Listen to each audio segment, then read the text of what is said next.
Rafale അമേരിക്കയുടെ പിന്തുണയുള്ള Gaza humanitarian foundation നടത്തുന്ന സഹായ വിതരണ കേന്ദ്രത്തിൽ കയറി ഇസ്രായേൽ സൈന്യം നടത്തിയ ആക്രമണത്തിൽ 26 പേർ കൊല്ലപ്പെട്ടതായി റിപ്പോർട്ട്. ഹമാസുമായി ബന്ധപ്പെട്ട മാധ്യമങ്ങളാണ് ഇക്കാര്യം റിപ്പോർട്ട് ചെയ്തത്. മരണനിരക്ക് ഇനിയും ഉയരാനാണ് സാധ്യത എന്ന് പറയുന്നു.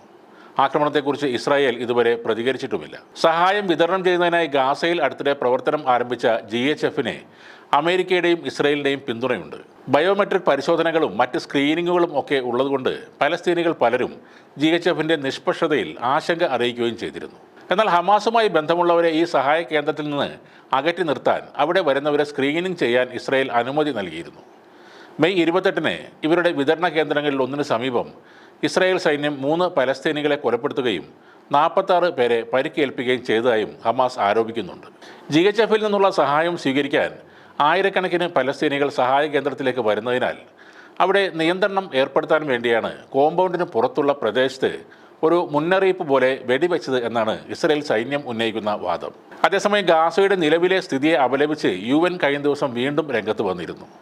ഭൂമിയിലെ ഏറ്റവും വിശപ്പുള്ള സ്ഥലമാണ് ഗാസയെന്നും പലസ്തീനിലെ മുഴുവൻ ജനങ്ങളും പട്ടിണി ഭീഷണി നേരിടുന്നുവെന്നും UN മുന്നറിയിപ്പ് നൽകിയതായി ദ ഗാർഡിയൻ റിപ്പോർട്ട് ചെയ്തു. ഒരു രാജ്യത്തിലെ മുഴുവൻ ജനങ്ങളും ക്ഷാമ ഭീഷണി നേരിടുന്ന ഒരേയൊരു സ്ഥലം ഗാസയാണെന്ന് UN വക്താവ് ജെൻസ് ലാർക്ക് പറഞ്ഞതായി റിപ്പോർട്ടുണ്ട്. ഗാസയിലേക്ക് സഹായം എത്തിക്കാനും ഐക്യരാഷ്ട്രസഭ ബുദ്ധിമുട്ടുകയാണെന്ന് ലാർക്ക് പറഞ്ഞു. ഉപരോധം ഭാഗികമായി നീക്കിയതിന് ശേഷം ഇസ്രായേൽ 900 സഹായ ട്രക്കുകൾക്ക് അനുമതി നൽകിയിട്ടുണ്ടെങ്കിലും ഗാസയിൽ യഥാർത്ഥത്തിൽ 600 എണ്ണം മാത്രമേ എത്തിയിട്ടുള്ളൂവെന്നും ജെൻസ് ലാർക്ക് പറയുന്നു. സമീപകാല ചരിത്രത്തിലെ ഏറ്റവും ദുഷ്കരമായ മാനുഷിക പ്രവർത്തനങ്ങളിൽ ഒന്നാണ് ഗാസയിലേത്. സഹായം എത്തിക്കുക എന്ന ദൗത്യം പലപ്പോഴും തടസ്സപ്പെടുകയാണ്. വിശക്കുന്ന അങ്ങേയറ്റം നിരാശരായ ഒരു ജനക്കൂട്ടമാണ് ഈ സഹായ ട്രക്കുകളെ പ്രതീക്ഷിച്ച് അവിടെ നിൽക്കുന്നത്. പോഷകാഹാരക്കുറവുള്ള കുട്ടികൾക്കുള്ള മെഡിക്കൽ സാധനങ്ങൾ അടങ്ങിയ ഒരു വെയർഹൗസ് അടുത്തയിടെ ആയുധധാരികളായ ഒരു സംഘം കൊള്ളയടിക്കുകയും ചെയ്തിരുന്നു. എന്നാൽ ഐക്യരാഷ്ട്രസഭയുടെ ഈ വിമർശനം ഇസ്രായേലിൻ്റെ UN അംബാസഡർ ഡാനിയൽ മൊറോൺ തള്ളിക്കളയുകയാണ്. UN ഏജൻസികൾ പക്ഷപാതപരമായി പെരുമാറുന്നുവെന്നും ഇസ്രായേൽ സാധാരണക്കാർക്ക് സഹായം എത്തിക്കുന്നു എന്നുമാണ് ഡാനിയൽ മൊറോൺ അവകാശപ്പെടുന്നത്. വെടിനിർത്തൽ ചർച്ചകൾ പുരോഗമിക്കുകയാണ്. യുദ്ധം അവസാനിപ്പിക്കണമെങ്കിൽ ഹമാസിനെ നിരായുധരാക്കണമെന്നും 58 ബന്ദികളെ മോചിപ്പിക്കുകയും ചെയ്യണമെന്ന് ഇസ്രായേൽ ആവശ്യപ്പെട്ടിരുന്നു.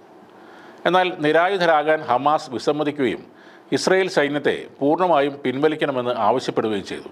ഗാസ വിഷയത്തിൽ അന്താരാഷ്ട്ര സഖ്യകക്ഷികളിൽ നിന്ന് ഇസ്രായേൽ പ്രധാനമന്ത്രി ബെഞ്ചമിൻ നെതന്യാഹു ഇപ്പോൾ കടുത്ത വിമർശനങ്ങളാണ് നേരിടുന്നത്.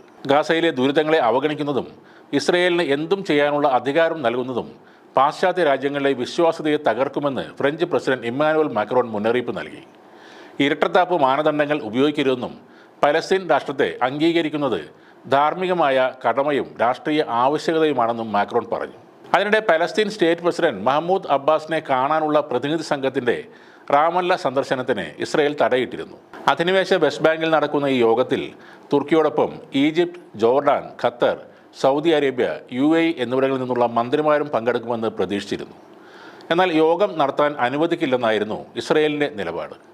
പലസ്തീൻ പ്രദേശത്തിൻ്റെ അതിർത്തികളും വ്യോമാതിർത്തിയും ഇസ്രായേൽ നിയന്ത്രിക്കുന്നതിനാൽ ഇവർക്ക് അവിടെ പ്രവേശിക്കുന്നതിന് ഇസ്രായേലിൻ്റെ അനുമതി ആവശ്യമായിരുന്നു. അതാണ് ഇസ്രായേൽ അനുമതി നിഷേധിച്ചതും.